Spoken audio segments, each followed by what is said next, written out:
Dear students, in the last video we have discussed identity function and constant function in the type of functions. अभी इसमें जो और functions बचे हैं आज हम उनकी स्टडी करेंगे।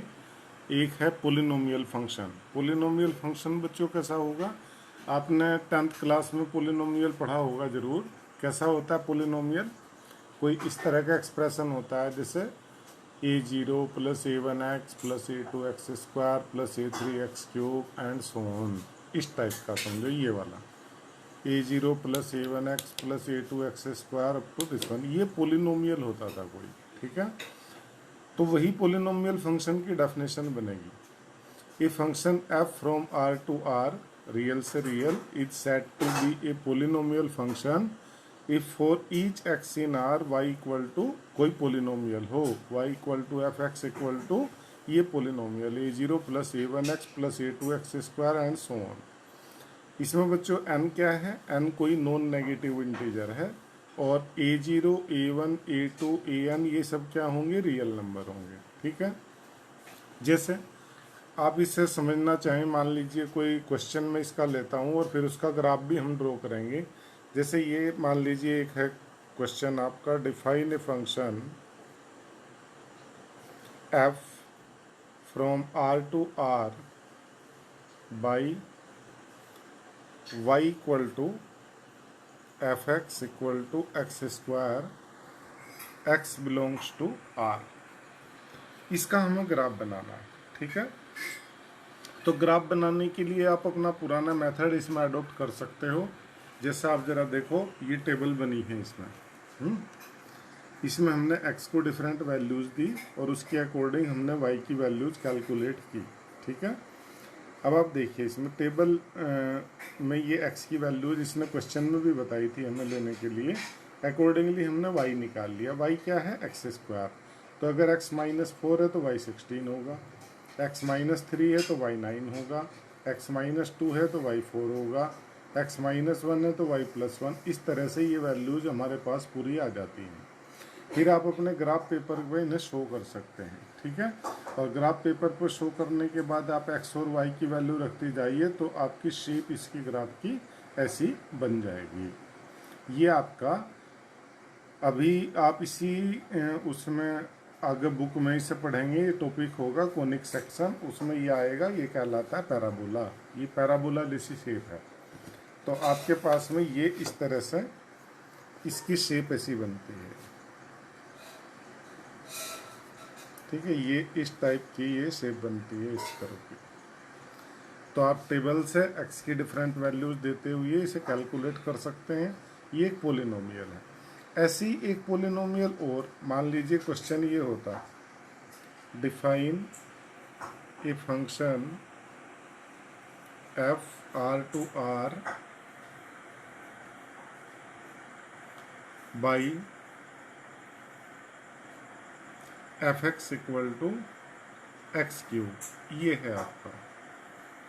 तो इसमें कर्व की शेप कुछ ऐसी होगी बच्चों, ये ऐसे आएगा, एक्स एक्सिस को यहाँ टच करते हुए ये आपका ये फिगर इसकी बनेगी। इसमें सिमेट्री होती है ये अपोजिट क्वाड्रेंट की। ठीक है, कभी फुर्सत में इसे डिटेल में भी हम लोग डिस्कस करेंगे।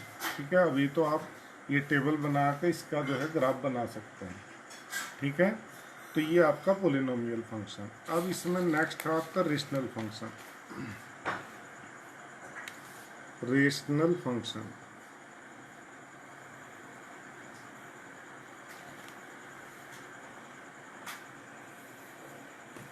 देखिए, the functions of the type, किस टाइप के फंक्शन? जो रेशनल फॉर्म में हो। रेशनल कैसी होती है? p upon q type. तो बिल्कुल वैसे ही the function of the type f x upon g x, where f x and g x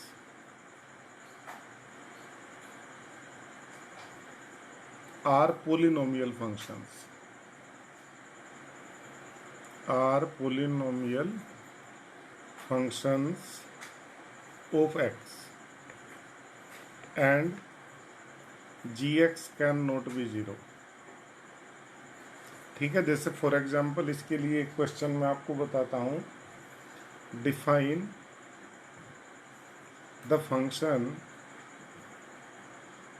f from r to r, इसमें से r माइनस हम एक्सक्लूड करते हैं 0। हम x की वैल्यू कभी भी 0 नहीं लेंगे। डिफाइंड बाई, उसका रीजन है ये फंक्शन हमारा है F x equal to 1/x। अगर x की कभी वैल्यू हमने 0 ली तो ये अनडिफाइंड होगा। ठीक है, तो ये आपका फंक्शन रेशनल टाइप है, P x upon Q x type है, और ये आपका जी एक्स 0 नहीं है। तो इसका भी ग्राफ बनाने के लिए आपको देखो तो इसमें टेबल दी गई है।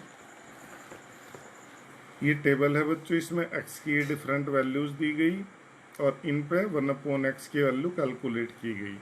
उसके बाद आप इसे अपने ग्राफ पे शो कर सकते हैं, तो ये इसकी शेप आ जाती है। ठीक है, ये इसके पैरेलल जाएगा दोनों एक्सिस के, ऐसे इधर से भी। तो ये आपका इसका ग्राफ बनेगा। ठीक है, टेबल आप बुक से बना सकते हैं। ये इसका ग्राफ है, इस तरह से जाएगा। ठीक है, एक है इसमें नेक्स्ट है मॉडुलस फंक्शन। ये बहुत इंपॉर्टेंट होता है मॉडुलस फंक्शन, जरा ध्यान देंगे बच्चे। द फंक्शन, एक function f from r to r defined by f x equal to, ये बच्चों ऐसे लिखा जाता है मॉडुलस ऑफ एक्स। कैसे पढ़ते हैं इसे? इसका मतलब है इसे आप ऐसे पढ़ते हैं मॉडुलस ऑफ एक्स, शॉर्ट में mod x. For all x belongs to R, चाहे आप कोई भी रियल नंबर लें, एफ एक्स क्या देगा? Modulus x. बच्चों मॉडुलस एक्स का क्या मीनिंग है? बेसिकली मॉडुलस एक्स का मतलब है ये कोई पॉजिटिव वैल्यू बाहर देगा। और अगर इसकी डेफिनेशन को मैं एक्सप्लोर करूं तो इट मीन्स ये हो गया कि f x equal to mod x का मीनिंग हुआ कितना, कि ये आपको पॉजिटिव ही देगा। इट मीन्स ये माइनस एक्स देगा if x less than 0 and it gives you plus x if x greater than 0। हमेशा मोड x की वैल्यू ये आएगी। आप सोचेंगे कि ये नेगेटिव है, नहीं, ये पॉजिटिव है। जब x की कोई नेगेटिव वैल्यू आप यहाँ पे रखेंगे, सपोज -2 रखी, तो ये माइनस इंटू माइनस क्या हो जाएगा? प्लस हो जाएगा। और ये तो जब x ग्रेटर देन 0 सपोज 2 है तो 2 ही देगा। अगर मैं इसे y मान लूँ बच्चों और इसका ग्राफ आपको इसमें ड्रॉ करता हूं, तो देखिए ये हो गई आपकी y equal to minus x line, और ये हो गई y equal to plus x line. y equal to plus x line का मतलब x और y की वैल्यू इक्वल होंगी। x1 तो y1, x2 तो y2, x3 तो y3। इस तरह से ये पॉइंट आते जाएंगे। मान लीजिए ये 1 है तो ये एक पॉइंट हो जाएगा यहाँ पे 1 1। x2 है तो ये बन जाएगा एक पॉइंट कितना? 2 2। तो ऐसे ये एक स्ट्रेट लाइन बन जाएगी y equal to plus x के लिए, ये वाली मैंने बताई। और अगर y equal to minus x होगा तो आप देखो, मान लीजिए आप कहते हैं x less than 0। x less than 0 मतलब मान लीजिए आपने x को -1 दिया तो y कितना हुआ? +1। तो ये पॉइंट यहाँ पे बन जाएगा आपका -1,1। इस तरह से आप मान लीजिए x को -2 देते हैं तो ये पॉइंट आ जाएगा इसका यहाँ पे कहीं -2, +2। ठीक है, तो ये एक और लाइन आपकी स्ट्रेट लाइन ऐसी बन जाएगी। ये थोड़ा बिल्कुल 45 डिग्री बनेगा यहाँ से। ये एंगल 45 डिग्री होगा और ये पूरा आप देखेंगे तो 135 डिग्री होगा। ठीक है, ये इनके लाइनों के स्लोप्स होते हैं। अभी बाद में ये सब आएंगे आपके सामने डिटेल्स में। तो ये आपका मॉडुलस फंक्शन। ठीक है, इसमें एक चीज और मैं आपको बताता हूँ अभी। मॉडुलस फंक्शन में एक चीज और देखिए बच्चों। मान लीजिए सपोज आपके पास लिख दिया गया मोड x माइनस ए मेरे पास कोई नंबर है, तो if x is less than a, मैंने कहा ये हमेशा पॉजिटिव देगा। तो अगर x की वैल्यू a से छोटी है तो ये अंदर से नेगेटिव होगा। तो पॉजिटिव होने के लिए हम क्या लिखेंगे, minus x minus a. And if x is greater than a then it is directly x minus a. ठीक है, तो ये भी आप याद रखेंगे, कहीं भी आपका यूज हो जाता है। नेक्स्ट फंक्शन है इसमें बच्चों सिग्नम फंक्शन। सिग्नम फंक्शन में आपको ज़्यादा मेहनत की ज़रूरत नहीं है, डायरेक्टली डेफिनेशन है वो याद करनी है। The function f from r to r defined by fx gives you always 1 if x greater than 0 and it gives you 0 if x equal to 0 and it gives you minus 1 if x is greater than less than 0। इसका आप मान लीजिए यहाँ से graph draw करना चाहेंगे तो कैसे करिएगा जरा देखिए। x axis y axis, x 0 तो y 0, तो ये तो एक पॉइंट हो जाता है बच्चों 0 0। Next if x is greater then 0, greater than 0 मतलब आप इधर जाएंगे पॉजिटिव के लिए। If x is greater then 0 y is 1, y 1 तो यहाँ पे होगा ना, तो x ग्रेटर देन 0 कोई भी वैल्यू होगी, y की वैल्यू हमेशा कितनी होगी 1 1 1। तो ये आपकी एक स्ट्रेट लाइन इसकी बन जाएगी ग्रेटर देन 0 के लिए। ठीक है, ऐसे ही आप कहेंगे x less than 0, x less than 0 के लिए y की वैल्यू हमेशा कितनी होगी बच्चों, -1। अब -1 y कहाँ होगा, देखिए -1 डेफिनेटली ऐसा जैसे ये -1 हो, तो आप x की कोई भी वैल्यू देंगे पीछे, ये कितना देगा -1 y -1 y -1। तो ये आपकी एक स्ट्रेट लाइन इसकी बन जाएगी। तो ये आप इसका ग्राफ हो जाता है बच्चों। इसमें ये है हमारी लाइन किसके लिए है, x ग्रेटर देन 0 के लिए है। तो आपने इसे यहाँ टच नहीं कराना है, तो हल्का सा गैप इसके बीच में यहाँ पे छोड़ देना है ताकि ग्रेटर देन 0 के लिए ही दिखे। 0 के लिए तो वैल्यू क्या है 0। ऐसे ही x लेस देन 0 के लिए यहाँ पे हल्का सा गैप आप छोड़ेंगे इसके बीच में और उसके बाद ये लाइन बना लेंगे। ठीक है, एक और है इसमें आपके पास में ग्रेटेस्ट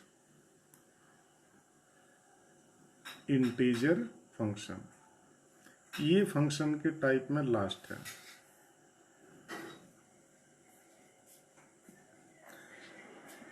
ग्रेटेस्ट इंटीजर फंक्शन में बच्चों क्या कहते हैं, देखियो a function f from r to r defined by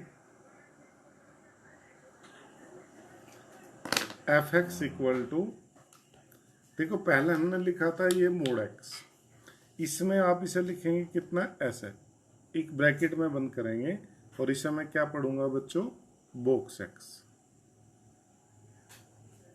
ठीक है, तो for all x belongs to r, इसमें बॉक्स x को मैं एक्सप्लोर करके आपको बताता हूं। Where box x denotes the greatest integer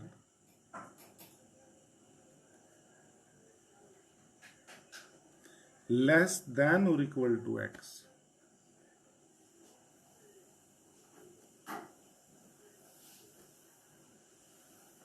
box x क्या देगा बच्चों, ये वो इंटीजर देगा सबसे बड़ा जो x के इक्वल है या उससे छोटा है। क्या देगा, इंटीजर देगा। फॉर एग्जाम्पल आप ध्यान दें मेरी बात पे, मान लीजिए मैं कहूं बॉक्स 2.1 क्या देगा, सोचने की बात है। बॉक्स 2.1 क्या देगा बच्चों, वो इंटीजर देगा जो 2.1 के इक्वल है या इससे लेस है। 2.1 के इक्वल तो कोई इंटीजर नहीं होता, तो उससे लेस इंटीजर कौन सा है, ये 2। तो ये क्या देगा 2। जैसा आप बॉक्स 2.9 देखना चाहें तो क्या देगा, वो इंटीजर देगा जो 2.9 के इक्वल है या उससे छोटा है। अब 2.9 के इक्वल तो कोई इंटीजर नहीं है, तो उससे छोटा इंटीजर कौन सा होगा 2, तो ये यहाँ पे भी 2 देगा। जैसे आप कहें बॉक्स 0.9 क्या देगा, 0 देगा, समझ गए ना। तो इस तरह से ये वो ग्रेटेस्ट इंटीजर देगा जो x के इक्वल है या उससे छोटा है। अब आप इसका ग्राफ समझने की कोशिश करिए। ये देखिए, मान लीजिए मेरे पास ये 0 है यहाँ पर और ये 1 है। तो आप ध्यान दें, 0 से 0.9 तक, 0.1 से 0.9 तक ये क्या देगा हमेशा बच्चों, 0 देगा। ठीक है। अब मैं देखता हूं 1 से 2, 0 से 0.1 में 1 तक क्या देगा, हमेशा 0 देगा। तो आप कैसे शो करेंगे इसे, ऐसे, ये एक लाइन देगा, 0 देगा एक्स एक्सिस। अब 1 से 2 में देखिए, आप 1.1 से 2 तक कहीं भी लेंगे, 2.9 तक, वो कितना देगा, हमेशा 1 देगा। तो 1 कहाँ पर होगा, जैसे कि मान लीजिए ये 1 है तो ये 1 देगा यहाँ पर, तो ये इससे इसके बीच हमेशा 1 देगा। 2 पे 2 देगा, इसे मैच, इससे टच नहीं कराएंगे, हल्का सा गैप छोड़ेंगे। ऐसे ही जैसे 2 से 3 में आप देखें, मान लीजिए, तो 2 से 3 के बीच अगर आप जाएंगे बच्चों, तो 2.9 तक भी ये 2 देगा। तो y इक्वल टू 2, जैसे कि 2 यहाँ पर है तो ये आपका यहाँ पे ये बन जाएगी 2 वाली लाइन, टच नहीं कराएंगे उसे आगे। 3 पे नहीं होगी, ये वैल्यू 2.9 तक होगी। ठीक है। ऐसे ही आप पीछे देखेंगे, मान लीजिए 0 और -1 के बीच आप देखेंगे तो ये क्या देगा, -1 देगा। -1 से -2 में देखेंगे तो ये क्या देगा, -2 देगा। तो आपका -1 से -2 में सपोज ये हो जाता है -2। ठीक है। तो इस तरह से आप इसका ये ग्राफ बना सकते हैं। ठीक है बच्चों, तो आज आप ये यहाँ तक का काम कर लेना, टाइप ऑफ फंक्शंस, इसके ग्राफ बना लेना और इनकी डेफिनेशंस लिख लेना। Thank you.